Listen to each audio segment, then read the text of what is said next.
Weni atau Winnie? Biasanya ini mereview. Silakan.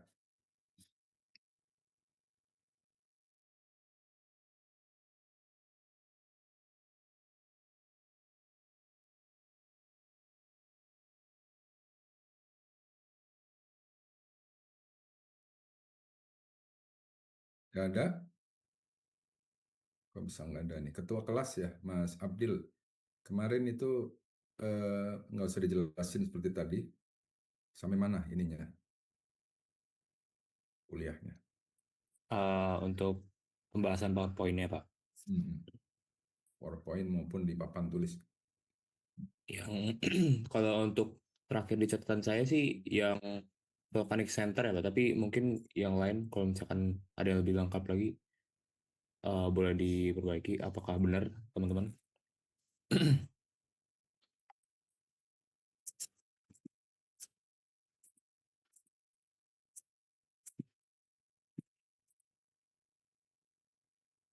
Oke, Eh, dari saya sih segitu, Pak. Yang baik. ada yang apakah benar atau enggak ya? Saya Ya, oke. Sebaiknya jangan silent majority ya. Apa ya? Ada yang nanya ya dijawab. Kalau tahu dijawab. Jadi kita interaktif walaupun kuliah kita nggak ketemu langsung karena nggak ada ruang kelas. Kalau ada ruang kelas saya mau hadir. Ya, baik. Saya cukupkan sampai di sini. Terima kasih semuanya. Saya siapkan ada bahan sedikit.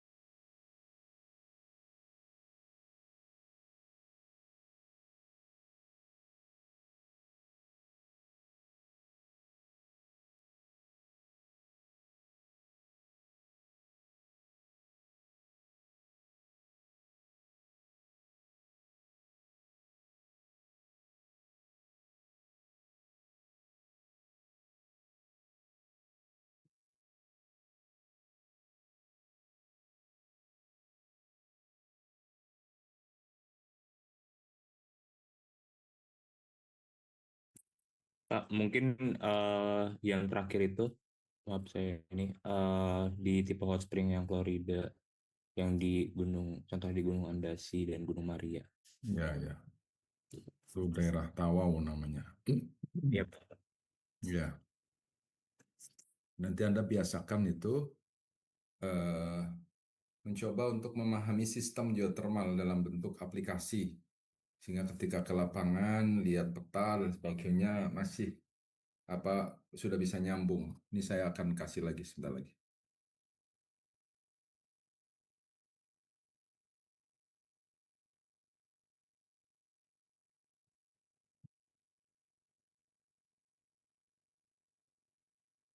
Share.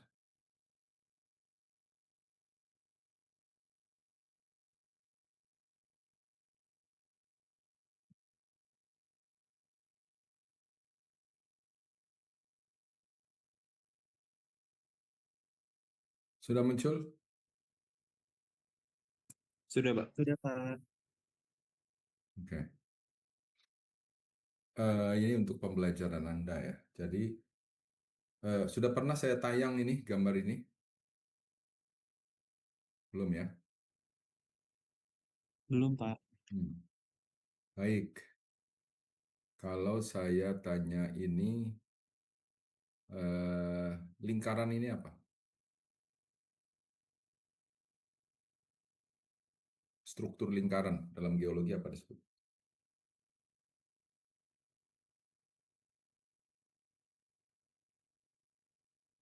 Itu Ayo, mungkin kaldera, Pak.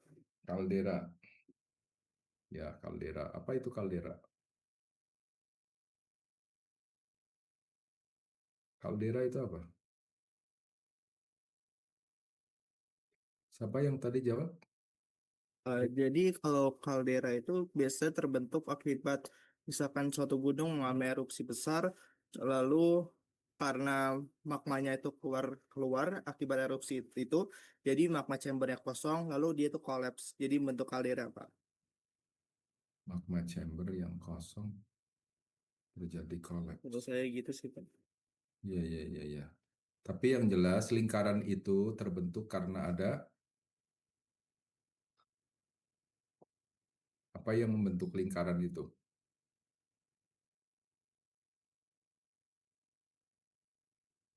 Karena adanya erupsi besar Ya, di karena, Gunung Purbanya. ya, karena ada letusan besar, ada erupsi besar, ya, sehingga terjadi apa namanya circular feature ya, untuk gejala melingkar. Jadi itu karena mungkin ada letusan besar, ya, dan di bawah itu ada magma chamber yang besar, karena itu bisa mendorong eh, material seluas ini. Berapa kira-kira diameternya, more or less?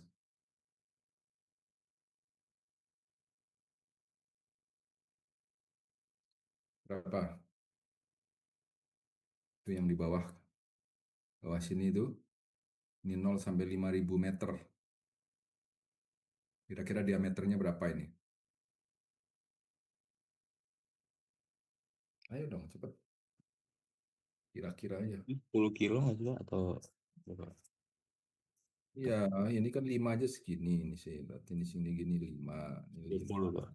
5, 5. Berapa? 20. Sekitar 20 kilometer diameternya. Bayangkan ya, 20 kilometer itu kan jauh. 1 kilo aja jauh. 20 kilometer. Bisa dibayangkan ini. Energinya yang mendorong apa namanya letusan ini sangat besar. Kemudian setelah terjadi letusan itu terjadi erupsi-erupsi lagi, maka terbentuk gunung-gunung baru nih yang berwarna biru. Ya, ini ada lagi di sini lagi. Nah, gunung-gunung itu mostly ada di lingkaran ini, ya, ada di lingkaran ini. Nah, kalau ini sudah ketutup, sebetulnya bagian selatan ini sudah ketutup ini, tutup produk-produk vulkanik baru. Tapi kita bisa memprediksi, oh di sini ini ada apa namanya kaldera merging, ya ada batas kaldera. Ya. Ya, termasuk yang agak tengah-tengah pun juga masih ada lagi letusan-letusan baru. Bahkan di luarnya ini, nah di luarnya ini pun juga mungkin ini ada hubungannya dengan struktur, gitu. Ini juga ada struktur. Di sini juga mungkin ada struktur. Nah, ini interpretatif aja nih, yang warna kuning. Ya. Nah, jadi ini situasinya seperti itu. Nah, kemudian di sini ada unimpressive manifestations, manifestasi yang tidak impresif. Apa tidak impresif? Tidak menarik. Yang impresif itu apa? Mungkin fumarol gitu kan. Eh, apa namanya? Hot spring, springnya besar, temperaturnya tinggi, itu kan impresif. Tapi ini unimpressive ini ada di sebelah utara, namanya Belawan Hot Springs. Jadi mata air panas di daerah Belawan. Nah, ini tipikal bicarbonate sulfate. Ya, jadi kandungan bikarbonatnya tinggi, kandungan sulfatnya juga tinggi. Temperaturnya itu nggak terlalu tinggi, di permukaan cuma 35 sampai 50 derajat Celcius. Kalau 35 derajat, 40, 45 itu tangan kita nyemplung ke hot spring masih nggak melepuh, masih tahan lah. Tapi kalau udah di atas 50 itu lumayan bisa apa namanya bikin tangan kita ini merah-merah karena terlalu panas. Ya. Dan ini tipikal outflow. Itu tipikalnya outflow bukan upflow. Itu ya. Nggak menarik jadinya. Terus ada lagi di sini nih. Nah,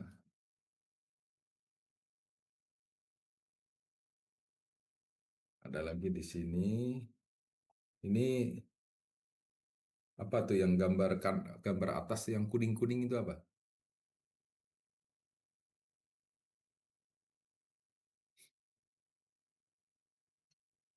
Solvatara, Manifestasi Pak. solvatara ya.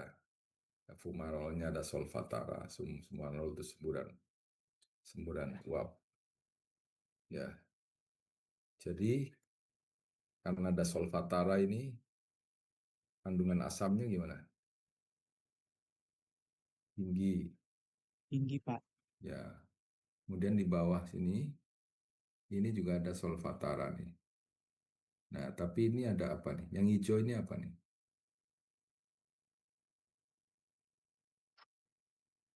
Danau. Danau tapi di atas gunung. Ya, warnanya hijau. Kalau warna hijau itu menandakan bahwa di situ asam. Kalau netral, pH netral 7 gitu, kurang sedikit dari 7, lebih sedikit dari 7 itu warnanya biasanya biru. Ini warnanya hijau. Ini tipikal asam. Nah, gitu. Nah, kalau dilihat di sini ini magmatic fluid, pH less than 0.3. Nah, dahsyat sekali. Korosif, jelas. Dan ada potensi volcanic hazard. Ya, ada bencana erupsi gunung api di sini itu mungkin. Ya, blue fire ada di sini, itu yang menarik lagi sisi yang lain. Kalau pagi subuh itu jam 4 gitu tuh ada blue fire di sini. Warnanya biru, bagus. Nah, jadi di sini unimpressive, artinya hidup segan mati nggak mau gitu ya. Jadi, aduh kayak ada geothermal nggak sih gitu kan? Ekstrim ya. Tapi yang di sini ekstrim ya, magmatic fluid lagi, pH-nya dahsyat lagi. Jadi gimana ini tipikal ada geothermalnya nggak di bawah ini? Tuh, ya. Kalau ada geothermal di mana ini ada reservoir utamanya di mana gitu, yang panas di mana gitu. Nah manifestasi hanya di situ saja, di bagian atas ini, maksudnya di utara sama di bagian timur timur tenggara gitu ya, gitu. Itu ada di sini, tapi ini ekstrim ya, yang ini ekstrim, tapi ekstrimnya nggak menarik ya, unimpressive. Ini extremely impressive, tapi ya juga bukan lah ya.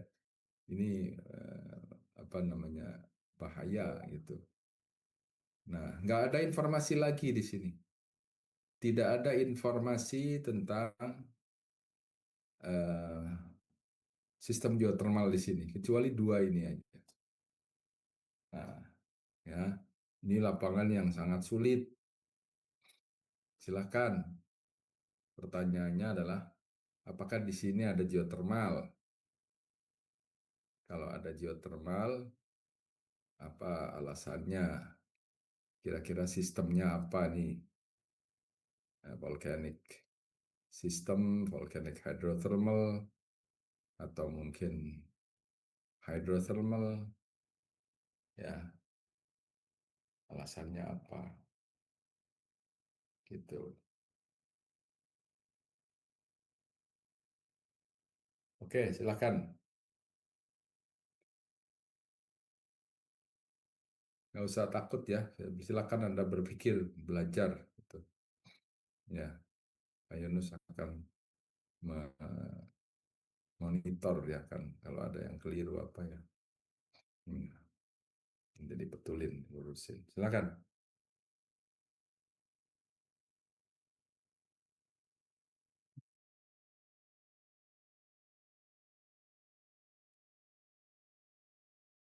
Apakah ada geothermal?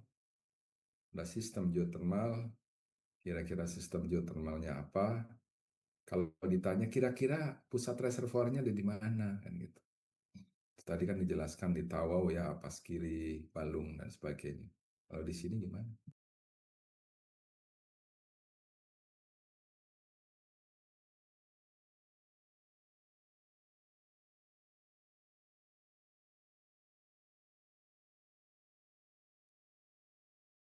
Ayo,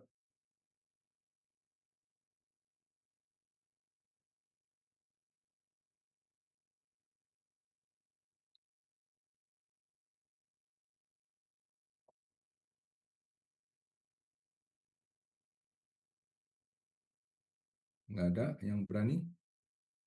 Ini bukan berani nggak berani ya.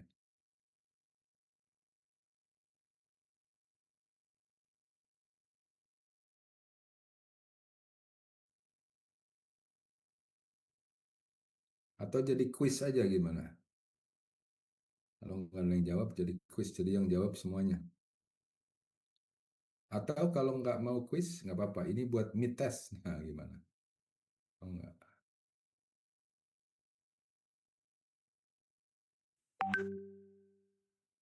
Irsyad Nur Rahman Bermani, silakan. Ada hadir? Biar Pak. Ya, silakan Irsyad. Hmm,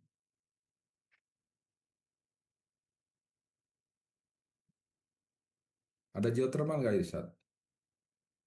Bentar dulu, Pak.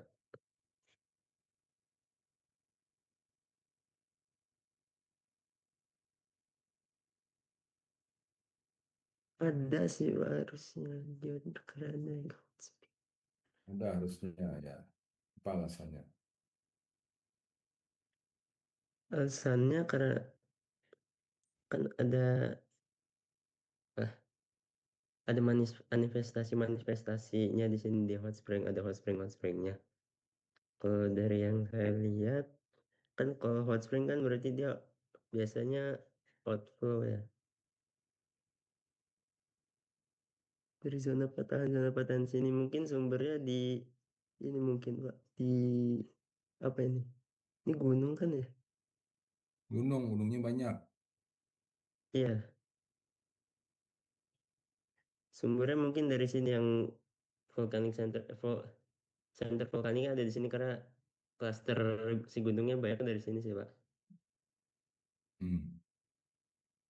Mungkin gitu saya. Alasannya apa? Di situ nggak ada manifestasi? Tapi kan outflow-nya ada Pak. Ada fault zone di sini lewat di sini kan ada hot spring gitu. Ya.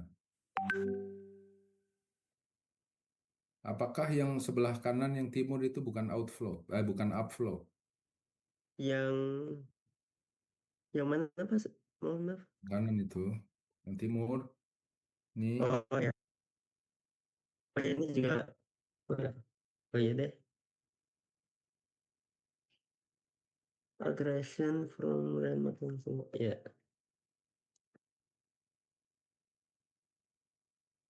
ya termasuk kok. Hmm. Termasuk manifestasi.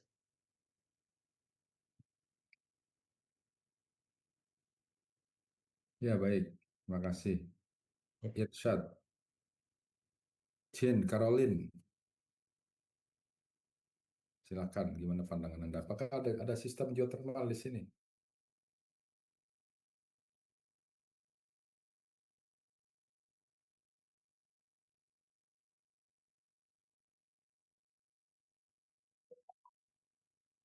Hadir, Jane?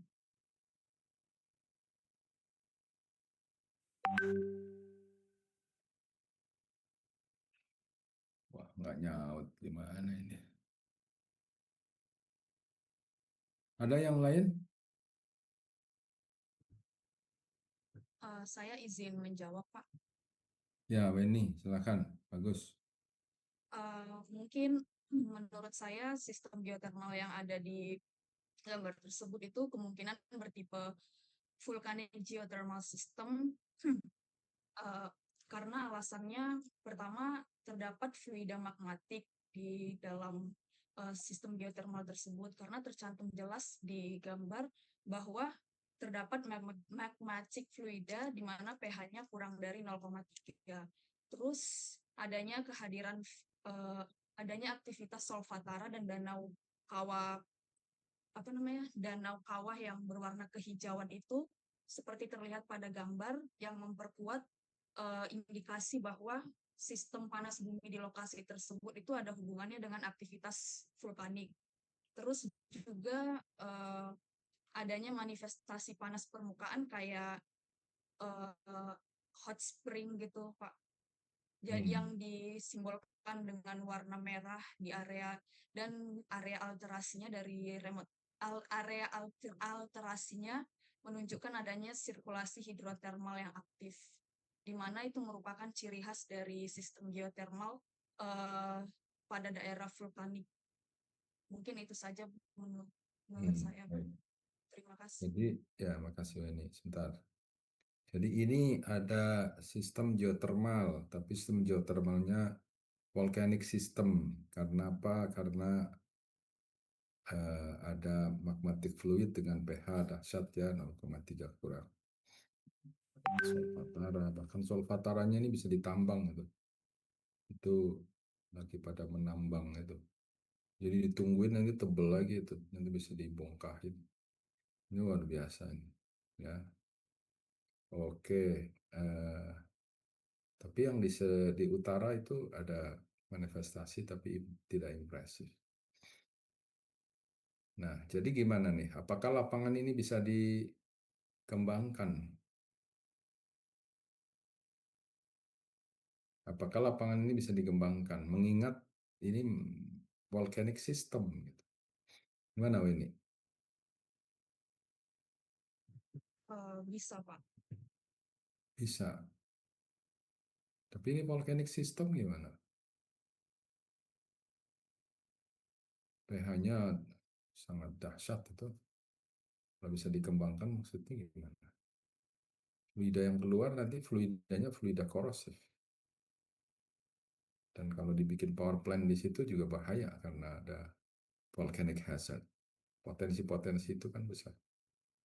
Gimana pandangan kamu?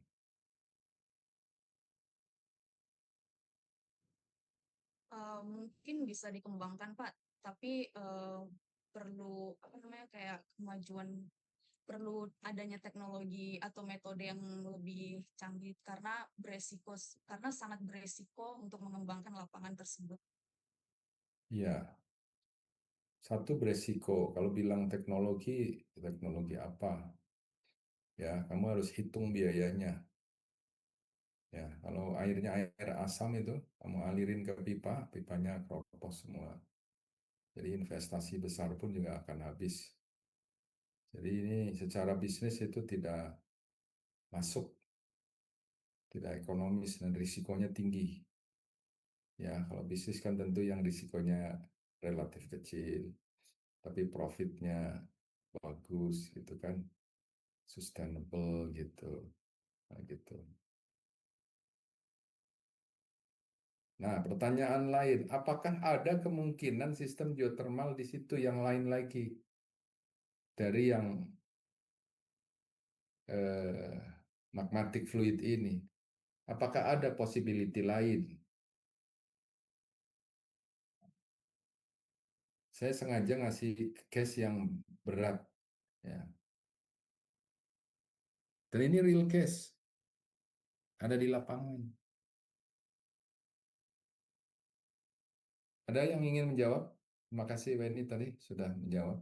Yang lain, Dimas Usman, ada? Hadir, Pak. Em, maaf ya Pak kalau salah. Menurut saya sebenarnya mungkin masih ada Apakah apakah ada possibility lain? Apakah sistem di situ kemungkinan satu sistem? kemungkinan besar ada Pak. Ya, silakan. Ini saya Terputus-putus anotit ya Pak. suaranya. Oh, putus-putus ya. Terdengar Pak suara saya?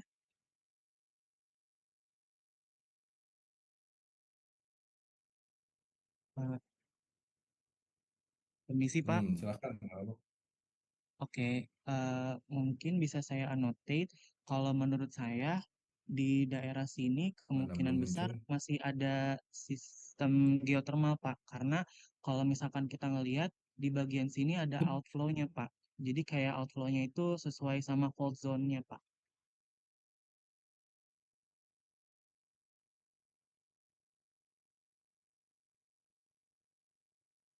Kemungkinan di situ. Iya, Pak. Kenapa tidak di Gunung Kukusan? Gunung Kukusan Hah? bisa Itu gunung jadi apa sih tuh Pak, namanya karena tuh? yang ini ya Pak,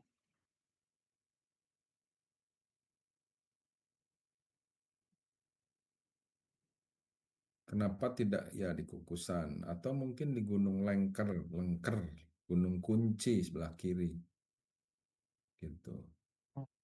Atau gunung-gunung yang lain gimana nih jadinya? sebenarnya saya lebih mengarah kayak ke kalau misalkan yang bagian sini kan ada fault zone, terus di bagian atasnya kan ada outflow. Nah, berarti kemungkinan terbesarnya di sekitar gunung yang ada di bagian yang lingkaran di bawah ini Hmm. itu apa ya, terdischarge sama air meteorit dan kemungkinan besar situ bisa ada plutonic bodinya. Hmm. Bukan magma ya? Saya jujur masih kurang tahu kondisi geologi di sananya, Pak. Ya baik. Sekarang kalau saya bilang, kalau di Gunung Kukusan atau gunung apa nih, Gunung Cilik ya, itu gunung kecil, itu ada magma, kira-kira akan ada manifestasi nggak di permukaan? Ada, Pak. Apa? Fumarole. Kemarau. Tapi di sini nggak Mm, ada kan? nggak ada, Pak. Nah, jadinya gimana? Apakah ada kemungkinan di situ magmatik bukan? Nggak, Pak. Kemungkinan besar udah jadi plutonic body. Ya, jadi ini cara berpikir yang logik gitu.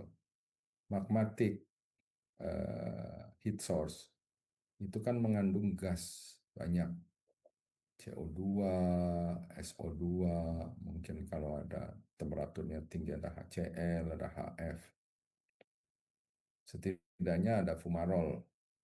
Kalau dia itu masih ada magmatic fluidnya gitu. Tapi di sini nggak ada.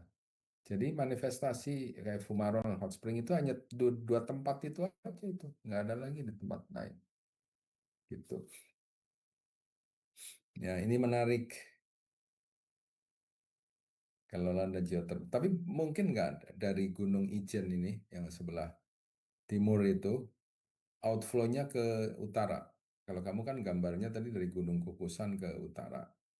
Tapi bisa nggak dari Tenggara itu ke utara ke unimpressive manifestation? Mungkin nggak? Upflow-nya di sini, outflow-nya ke sana.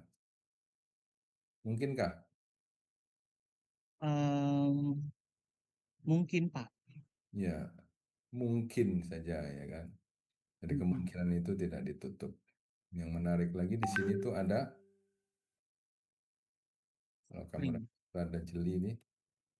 Nah, ini ada sulfate, bicarbonate sulfate. Jadi intinya isinya adalah HCO3 di sini ada. Tapi juga ada sulfatnya. Dan yang menarik di sini ini ada sungai ini. Antara Gunung Ijen itu ada sungai. Ada sungai namanya Banyu Pait. Banyu Pait itu banyu itu air ya. Jadi sungai itu warnanya hijau.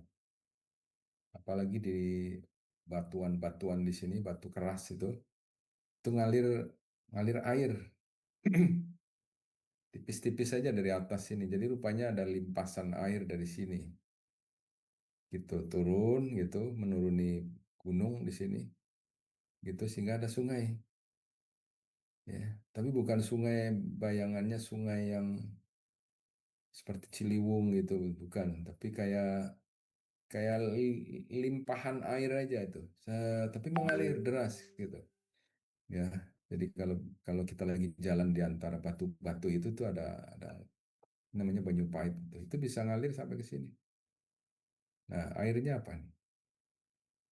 Tipikalnya asam, warnanya hijau tadi.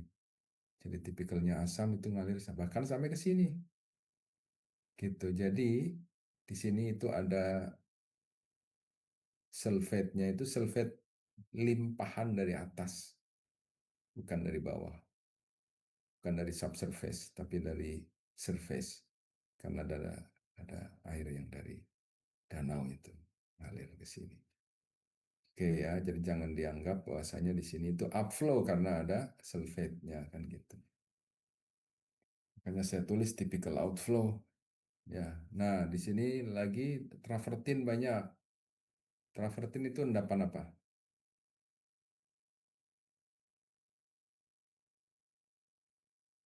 Ada yang tahu travertin itu kandungannya apa? Silika atau kapur? Ya, travertin itu bikarbonat. Ya, jadi endapan kapur.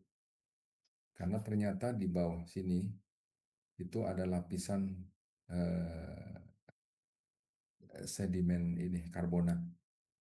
Menarik ya. Jadi di sini itu ada travertin yang cukup tebal. Bahkan ada stalaktit, stalagmit di situ tuh ada. Stalaktit, stalagmit itu kan di daerah karbonat. Gitu. Jadi tipikal bikarbonatnya itu bukan dari air geothermal, tapi dari formasi batuan yang ada di situ. Ya, ini menarik ya.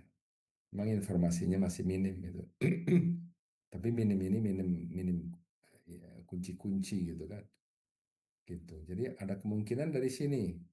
Tapi Mas Osman bilang ada kemungkinan juga dari sini, dari bawah sini. Atau mungkin nggak ada dari sini juga. Ya, ini ke sana, sini. Atau mungkin dari daerah sini. Nah, gitu. Jadi ini banyak kemungkinan-kemungkinan. Dan ini jangan lupa, ini kompleks gunung api. Kompleks. Ya, kalau kompleks perumahan berarti sekompleks itu rumahnya banyak. Kalau kompleks gunung api ya sekompleks itu gunungnya banyak. Ya, bisa dihitung tuh berapa tuh. Berapa ya hitung ya? 1, 2, 3, 4, 5, 6, 7, 8 ya. Ini yang di luar 9, 10, 11, 12, 13, 14, 15, 16, 17, 18, 19, 20, 21.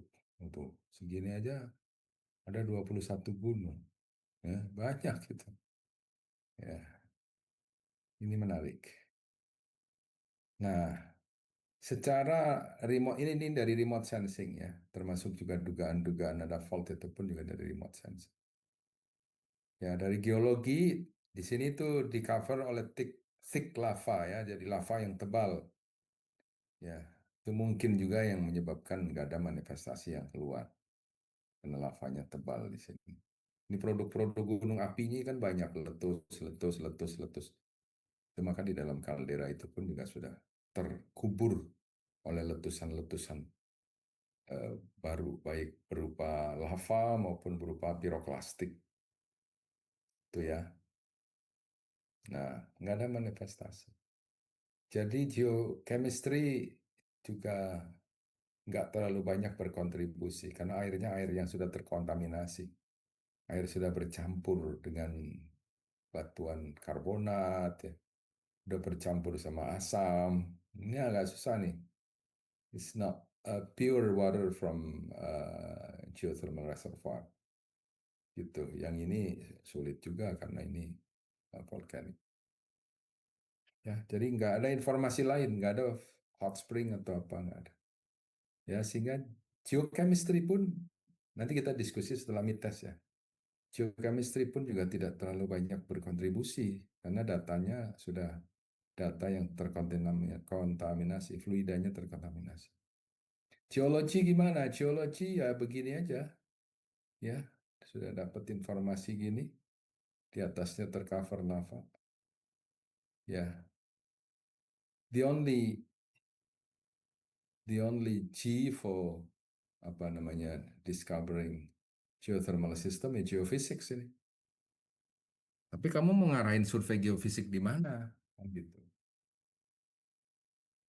Di daerah sini, di daerah sini, di daerah sini. Ya, jadi ini satu contoh daerah yang susah, yang saya sebut sebagai hidden geothermal system. Kalau ada geothermal di bawah ini disebut dengan hidden. Ya, gitu. well where to drill. Kalau ke depan ada geothermal, ngebornya kemana? Ya kan? Ini jadi challenging and high risk. Daerah yang challenging dan high risk. Ya, susah. Baik, sampai di sini. Nanti rekomendasinya adalah ya harus survei geofisik di sini. Tapi surveinya di blok mana yang kemungkinan ada possibility tentang geothermal. Possibility system geothermal. Any question? Silakan. Biasakan kalau ditanya, kalau nggak ditanya ya bertanya. Nah, biasakan gitu. Jadi untuk memacu Anda berpikir, ya, dikasih kesempatan nanya, nanya aja.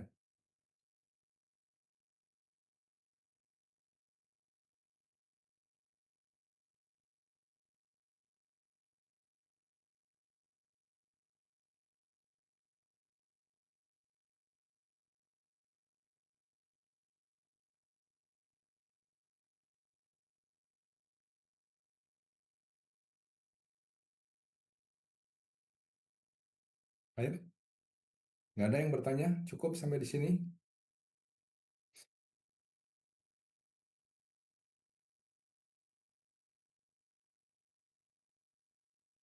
Bapak, Ya, Asman. saya mau nanya Pak, kira-kira kalau yang di daerah ini tuh udah dilakukan operasi drillingnya belum sih Pak?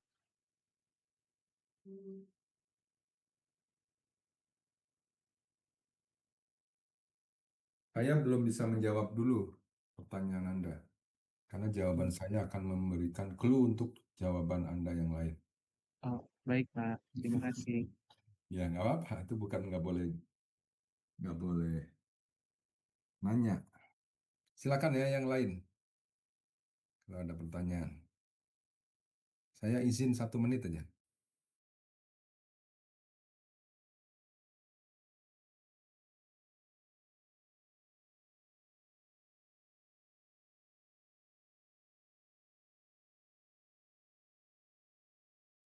Oke, ada pertanyaan lain?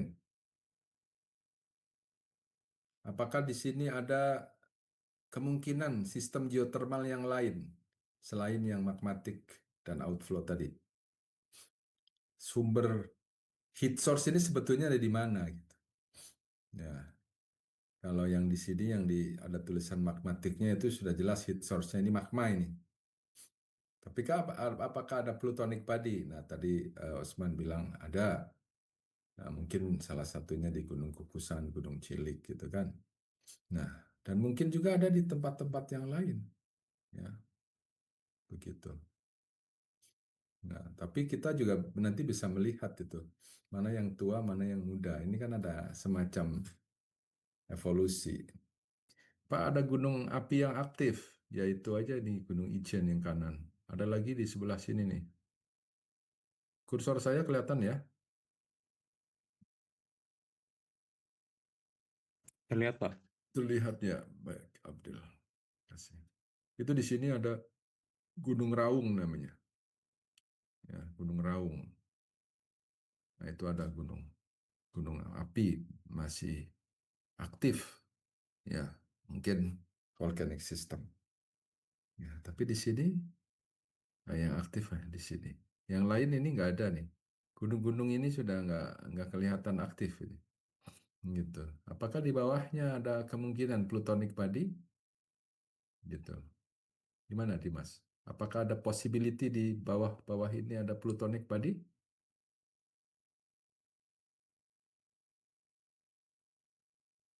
Kalau misalkan dianya sudah tidak aktif, kemungkinan besar ada plutonic body Pak. Iya. Nah, plutonik padinya apakah masih panas atau enggak? Nah, ini isi yang lain lagi. Ya. Oke. Ini menarik sampai di sini. Ya. Kalau ada geothermal nih, hidden geothermal, tapi tantangannya juga jangan ke arah timur, karena timur ini magmatik nih, masih panas. Mungkin deket-deket yang ada tulisannya magmatik ini pun juga bisa jadi masih aktif. Kayak Gunung Merapi ini pun juga masih aktif juga. Ini zona yang memang magmatiknya masih aktif. Gitu. Tapi kalau yang di utara ini gunung api yang lebih tua lagi. Apalagi di sini di luar Banderi ini gunung api yang lama, yang tua sebelum ini meletus. Ini sudah lahir kelihatan tampaknya. Gitu. Ada lagi pertanyaan sebelum saya tutup?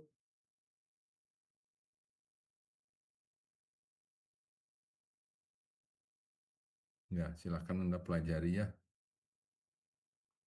Oke. Ada lagi, sebentar. Ada lagi ya.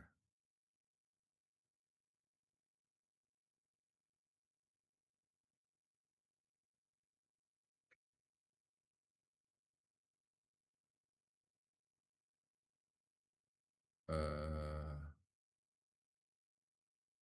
apa namanya ya?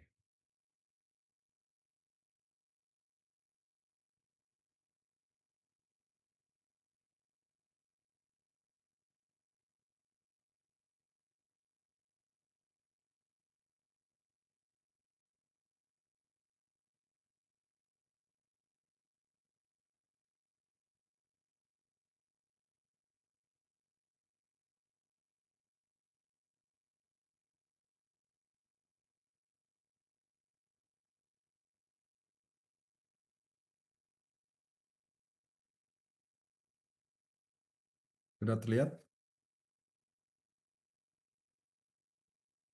Sudah, Sudah. Pak. Oke, terima kasih. Nah, ini Pulau Sulawesi ini kan. Ini Pulau Sulawesi. Ini ada di daerah sini nih. Gitu. Ada di daerah sini, saya besarin. Nah, ini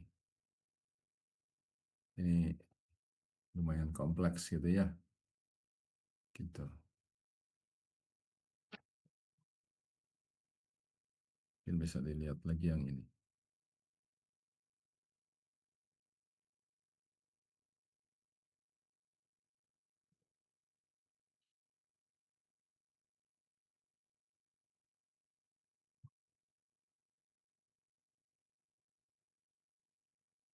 Kira-kira gimana ini?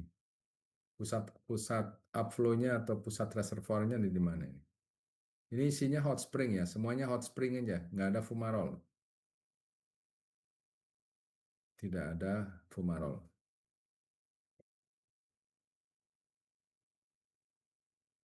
Kira-kira sistemnya apa nih kalau ngeliat ini?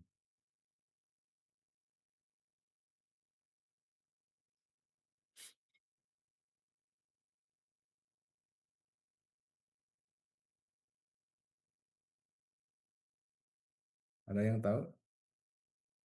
Volcanic atau non-volcanic? Non-volcanic, Pak. Non-volcanic, kenapa? Soalnya dia fracture zone system. Hmm. Taunya fracture zone gimana? eh Soalnya waktu itu minggu lalu Bapak bilang kalau ini masuknya fracture zone system. Oh ya, saya udah pernah nampilin ya. Iya, Pak. Oh ya, berarti rezeki Anda. Ini fault control geothermal system.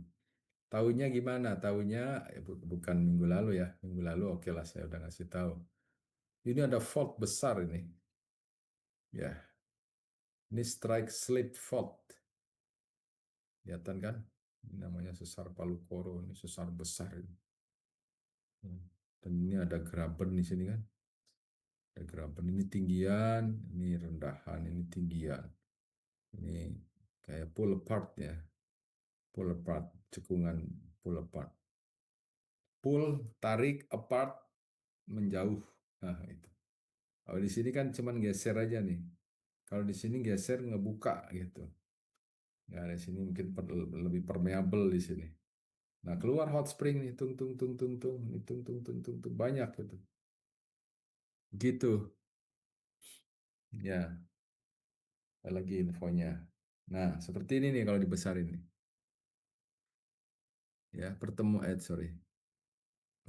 yang ini kan misah begitu.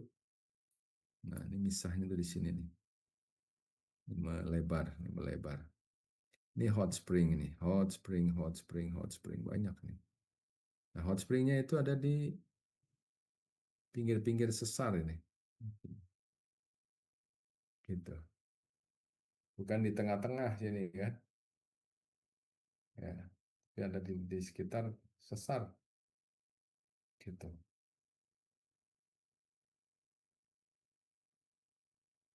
The geothermal manifestation often occurs at the fault zone as hot springs and spread evenly in the area. Hot spring semua ini, ya, ada sih tipikalnya. Nah, kalau Anda lihat ini alluvium ini lihat tulisannya. Yang kuning-kuning ini sedimentary rock, jadi apa namanya tuh batuan-batuan di sini yang mengalami pelapukan itu kena hujan ngalir ngumpulnya di sini, ya, di rock di kaki daripada tinggian-tinggian ini kelihatan ya, gitu. Ada TGO apa tuh Oloboju granite, ini granite gitu, ini granit ini nih, ini granit ini ya. Jadi heat source-nya apa ini?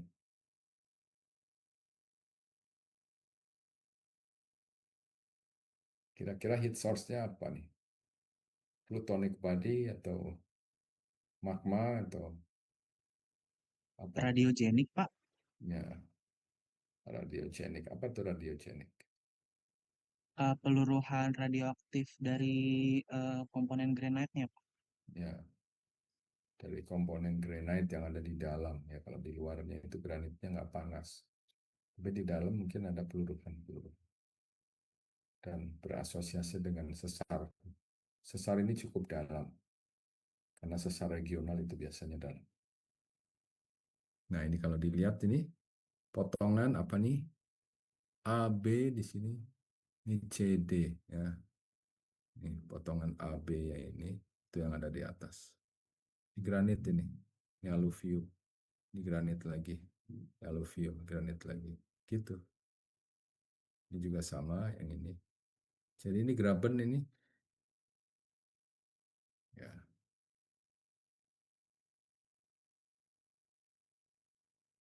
Di sini jangan berharap ada clay cap yang terbentuk dari altrasi, ya, karena manifestasinya ada di sekitar pinggir ini. Apakah manifestasi ini berhubungan dengan manifestasi ini? Belum tentu. Secara hidrologi apakah berhubungan? Ya, yang ini ada sebelah kanannya granit, sebelah timurnya granit, yang ini ada di dekat granit yang ujung lagi, juga sama. Ya, jadi tengahnya jangan berharap ada clay cap gitu. Nah, gitu ini kalau manifestasinya dan sebagainya itu ada data-data geokimianya. Gitu. Ya, jadi ini sumbernya itu dari radiogenik, ya. Dan temperaturnya pun juga tidak terlampau tinggi. Ini paling tidak moderate temperature. Gitu. Ini penting, ini berbeda dengan yang tadi. Yang tadi itu volcanic hosted geothermal system, ini bukan volcanic hosted, ini fault hosted atau fault controlled geothermal system. Jadi sistem geothermal yang keberadaannya dikontrol oleh struktur-struktur yang ada ini dan bukan dari magmatik, dari radiogenik saja. Beda ya, perlakuannya beda. Oke, ini yang ke depan ini saya ingin apa namanya terlibat lebih lanjut ya untuk pengembangan lapangan-lapangan kayak gini. Karena lapangan kayak gini biasanya megawattnya nggak terlampau besar. Ya, megawatt nggak terlampau besar sehingga orang pun juga mungkin nggak terlampau tertarik, terutama pemodal-pemodal besar. Itu kayak mereka nyarinya ya lapangan-lapangan yang high temperature, gitu. Yang begini tuh nggak terlalu dilirik. Nah, karena nggak dilirik, mendingan kita yang ngerjain, gitu kira-kira. Oke. Di Malaysia nih ada beberapa yang model-model seperti ini. Oke ya, ada pertanyaan sampai di sini?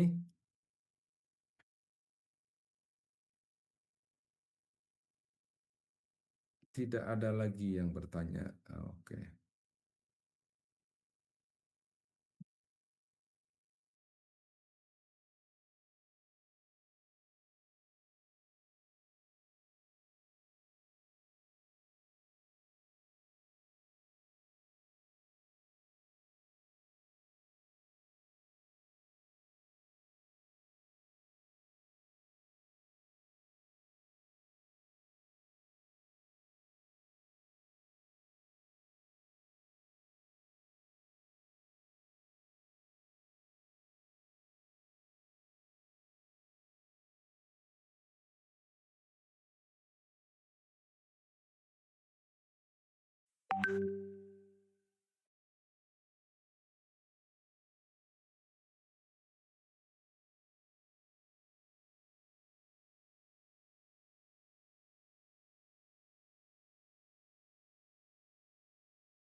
Sudah muncul? Sudah ada, Mbak. Ya. Ini namanya silika sinter. Di ujung-ujung ini ada air panas nih. Jadi tadinya itu ujungnya bukan di sini, ujungnya di bawah.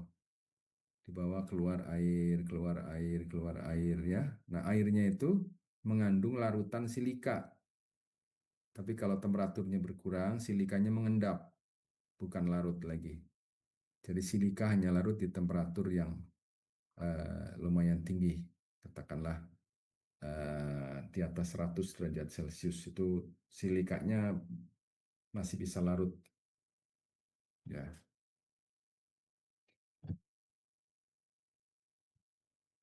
tapi lama-lama dingin kan, keluar, keluar, keluar, keluar. Akhirnya jadi gunung seperti ini. Ya, ini bukan gunung besar ya, ini lihat kaki nih. Nah, ini kaki di sini. Ini untuk standar. Oh, berarti kecil ya, Pak? Iya. Ini contoh di Ulu Slim.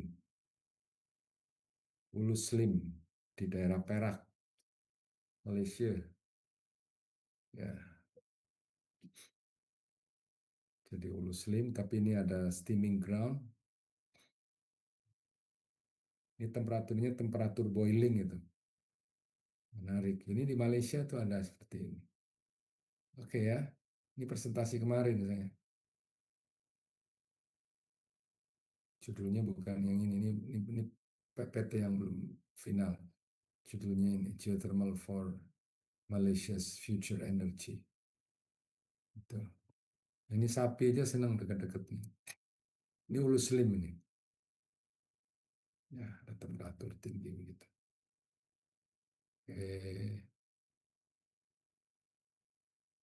ada lagi nih. Kalau kita lihat nih, ini yang merah ini geothermal mostly high temperature. Ya, walaupun namanya di Indonesia yang ada moderate ada, yang low juga ada.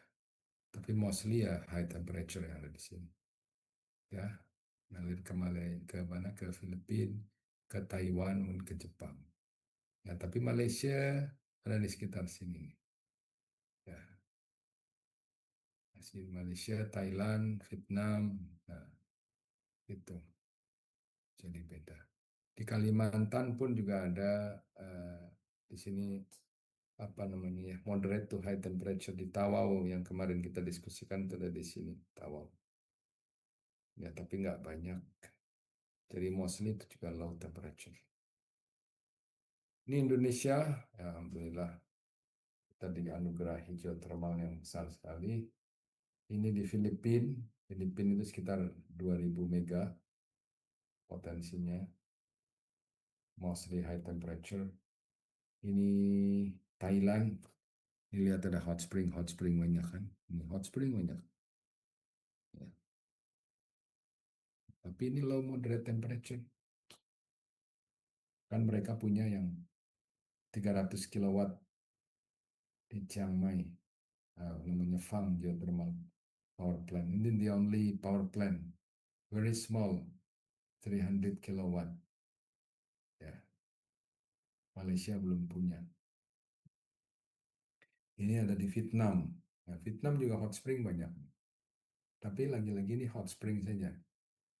Ya, low to moderate temperature. Temperaturnya di permukaan ada 30 sampai 105 derajat Celcius. Singapura pun ada. Ini ada satu area namanya Sembawang. Temperaturnya di sini hot spring 70 derajat, lumayan. Gitu. Ya, selain ini nggak ada. Ini Singapura. Jadi ini non-volcanic geothermal system. Gimana nih? Myanmar. Ini mana nih? Laos. Ya. Ini Malaysia ini. Di Semenanjung ini banyak. Hot spring saja. Ini juga di Sarawak ini di sini ada nih sebelah utara. Sambas gitu. Itu ada hot springs.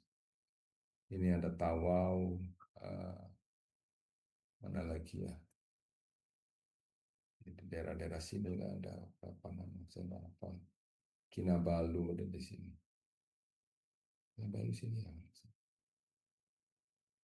Ya jadi ini typical volcanic hosted, ini typical granitic ya, radiogenic heat source from granitic rocks can be discovered along the peninsular here. Gitu. Ya.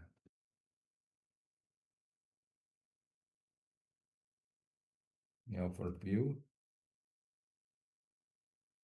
Nah ini yang Tawau kemarin yang saya diskusikan minggu yang lalu. Ini ada Andrasi, ada Maria. Ini yang kemarin kita diskusikan.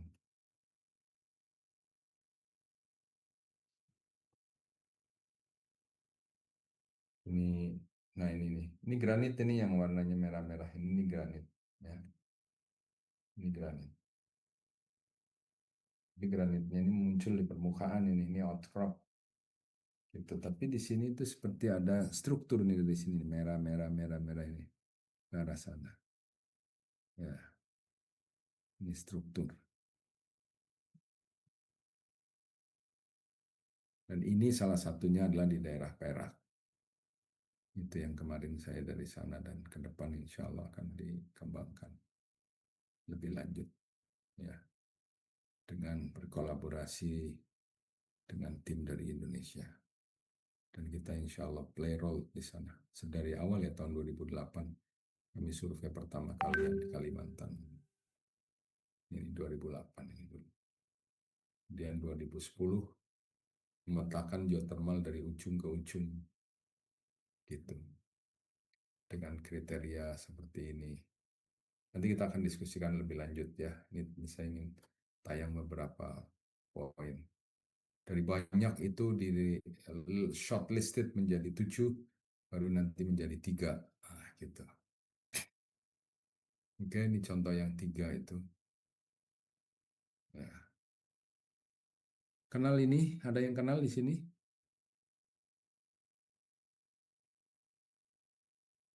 Ada yang kenal nggak? Kalau Pak Yunus, Pak, Nggak ada ya? itu ada Pak di tengah, Pak. Eh,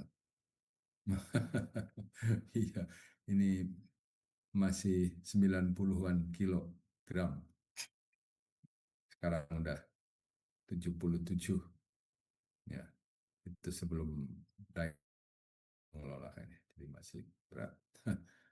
Ini di Kelantan, ini di Perak yang kemarin dikunjungi, tapi ini foto tahun 2008. Ada lagi Sungai Kelah di Perak juga nih. Ini apa namanya nih? Ulu Selim, ini Sungai Kelah, ini launching. 3. Ya. Oke. Small scale, ya ini tambahan aja. Ini udah pernah ya, saya tampilkan ya. Nggak usah dulu deh, nanti aja belakangan.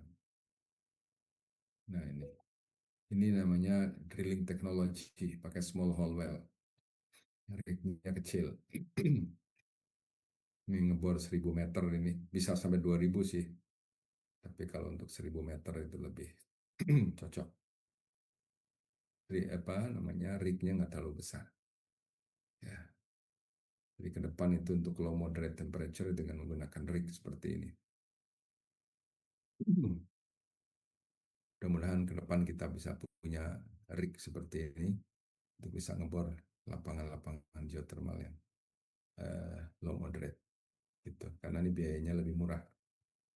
Kalau lebih murah nanti keekonomiannya akan lebih masuk gitu.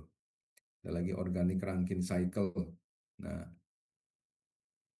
jadi namanya organic Rankine cycle saya terangin semenit ya. The technology includes a steam turbine set in motion by the pressure from hot steam. The rotating turbine then drives a generator that produces electricity. Nah, jadi gini, ini ada hot water from boiler ya, kalau ada boiler ya. Ini tidak harus geothermal ini. Tidak harus geothermal. Tapi bisa jadi misalnya Anda bakar sampah, ada air, apa namanya, ada boilernya gitu. Nah, jadi air panas. Nah, air panas bisa dialirkan ke sini. Air panas masuk sini, ada heat in, ada heat out. Nah, heat outnya tuh ada di sini. Gitu. Nanti di dalamnya tuh ada fluida kerja. Ya, ada fluida kerja. Nah, fluida kerja ini warm water from district heating network. Ini air dingin untuk mendinginkan fluida. Yang hijau ini namanya secondary fluid. Ini dari isopentan, isobutan. Kalau yang merah ini fluida geothermal. Nah, fluida geothermal masuk, kemudian panasnya diambil untuk manasin fluida yang hijau, habis itu balik lagi direinjeksi. Nah, yang hijau dapat panas, ya dapat panas tengah jadi uap, nanti muter turbin yang ada di sini. Itu keluar turbin didinginkan dari air dingin yang ada. Jadi yang di dalam ini ada muter-muter aja di dalam. Yang merah itu muter-muter di luar, panasnya diambil. Yang ini juga muter-muter di luar lain lagi. Ini sistem ini compact ya, organic Rankine cycle. Jadi siklus Rankine ya, siklus Rankine dengan menggunakan fluida organik. Gitu. The efficiency of the RC system is dependent on the temperature difference between systems hot and cold side. Ya, kecil ini. Bisa dalam bentuk paket-paket. Ini yang saya senang. Ini paket-paketnya banyak ini. Ya, kita bisa kembangkan satu paket seperti ini. Ya, kalau ada yang mau tertarik gitu ke depan gitu ya, ngembangin ini bareng Pak Yunus ya. Ngembangin itu kalau saya berpikirnya di awal itu harus beli dulu. Nanti baru berikutnya udah punya uang dan sebagainya itu kita bikin. Temperaturnya itu 70 sampai 120 coba bayangkan. Jadi geothermal dream comes true ya. Karena temperatur 120 aja bisa dimanfaatin. Temperatur rendahnya itu 70. Itu zaman 10-20 tahun yang lalu itu belum ada teknologi yang belum common ya. Mungkin sudah mulai ada. Jadi sekarang udah mulai common. Jadi bentuknya modul-modul seperti ini. Ini modul 150 kW. Kalau kita pengen 450 kW ya tiga modul ini aja. Gitu. Ini di dunia nih ya ada beberapa contoh di Iceland temperaturnya berapa nih? 117 ini. Ini ada 3 ini. Jadi asik nih kita bikin geothermal ini dengan skala kecil. Ya, ini juga ada yang lain ini di blok ini. Ada di dalam sini. Menarik. Ini juga ada lagi yang lain. Gitu. Jadi kecil-kecil nih ke depan. Ini untuk yang low moderate temperature. Oke, sampai sini. Ini di Alaska. Alaska itu kan salju ya. Daerah kutub utara. Ya, masuk wilayah Amerika.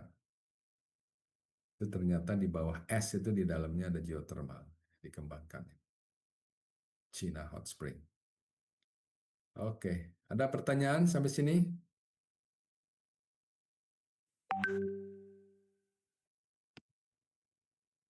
Nggak ada lagi. Baik, minggu depan nanti akan ada ujian.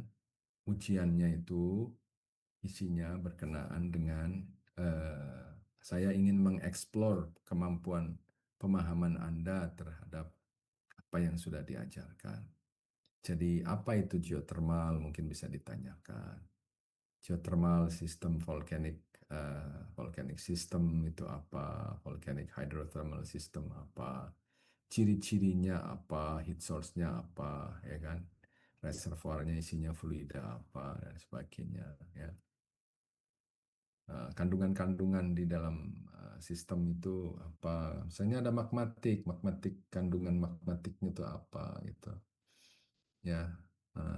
Kamu tahu steam heated acid sulfate water, ya, oh ya. Apa bedanya dengan steam heated acid sulfate chloride water? Nah, gitu ya. Jadi ada tipikal manifestasi yang ada itu mungkin saya akan bertanya. Sistem tipe apa? Tipe A, tipe B, tipe C misalnya itu yang ada di tabel itu mungkin saya akan tanyakan. Ya, lalu yang kedua ya silakanlah Anda sesuai dengan catatan-catatan ataupun kuliah yang saya sampaikan itu semua kurang lebihnya akan saya tanya. Lalu juga berkenaan dengan peta kayak tadi ada peta Tawau, ada peta Ijen, ada peta mana tadi Palu Koro ya ada di Palu, ya ada di Malaysia, ada apa gitu kan. Ini tipikal apa nih sistemnya kira-kira heat source-nya tuh ada di mana. Coba kamu lingkari area heat source ada di mana, pusat reservoir itu ada di mana. Seperti kuliah saya yang lalu, yang di papan tulis itu mungkin saya akan tanyakan. Tapi Anda yang menjawab dan Anda yang berargumen, ya. Jadi kuliah saya itu memang harus aktif. Kalau nggak aktif, saya khawatir nggak optimal, gitu. Karena itu masih ada waktu ya, seminggu kurang. Hari apa ya, Abdil, kita ujian? Rabu ya? Kalau nggak salah Selasa, Pak. Bentar, saya Oh lihat. ya, sorry, Selasa ya betul. Sesuai kuliah ya, Benar. ya betulkah? Sesuai kuliah ya. Iya, di jam 10, Pak. Seperti biasa. Ya, oke di jam 10. Mudah-mudahan tempatnya cukup. Ya, nanti saya akan dibantu oleh asisten. Kemudian ketika duduk mau ujian itu Anda di luar kelas dulu ya. Ya, tolong ya, Mas Abdil dan kawan-kawan. Nanti saya akan panggil dari dalam. Kamu duduk di sini, kamu duduk di sini. Kamu jangan duduk di sini, kamu duduk di mana itu. Ya, saya insya Allah akan mengatur tempat duduk gitu. Jadi posisi tidak menentukan prestasi. Terus jangan sampai ada catatan-catatan yang eh, disembunyikan atau apa itu ya. Jadi silakan Anda pelajari. Kalau nggak ngerti ada yang pengen ditanyakan bisa bisa WhatsApp saya juga bisa. Nanti bisa ya bisa saya jelaskan. Kurang lebih itu sih pemahaman. Jadi belum ada baru nanti minggu depan lebih lanjut tentang eh, metodologi ya toolsnya gimana sistemnya kayak gini. Itu ya, ada yang bertanya silakan kalau ada sebelum ditutup. Berarti kurang lebih kayak esai Hmm, gitu. betul. Saya lebih cenderung esai. Dan ketika Anda menjawab esai, silakan Anda bikin gambar, ilustrasi apa.